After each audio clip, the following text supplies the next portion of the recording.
ndugu wananchi, naitwa mjumbe na mwakilishi wa Kumbukumbu na Nyaraka.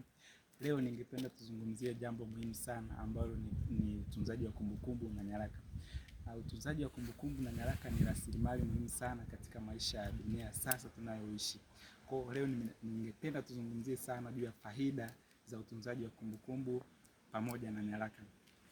Faida ya kwanza, kumbukumbu na nyaraka ni zinasaidia katika kulinda haki pamoja na sheria. Kwa mfano wake ni kama vyeti vya kuzaliwa, ni kama hati miliki, ni kama mikataba. Hivyo ni kumbukumbu ambazo zinaweza kusaidia kulinda haki yako wewe isiweze kupotea.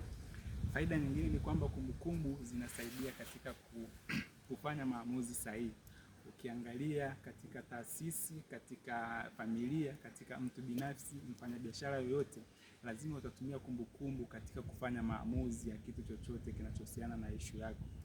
Faida nyingine ni kwamba kumbukumbu zinatumika katika kulinda historia, kulinda urithi pamoja na tamaduni za nchi yetu, kwamba kupitia kumbukumbu tunaweza tukafahamu vitu vingi vinavyohusiana na tamaduni na urithi wa nchi yetu. Faida nyingine ni kwamba kumbukumbu zinatumika katika kuleta uwazi na uwajibikaji. Hizo ni baadhi ya faida ambazo nimekuletea kwa leo. Ndugu mtazamaji, naomba utaje faida zingine unazozijua katika kitufe cha comment hapo.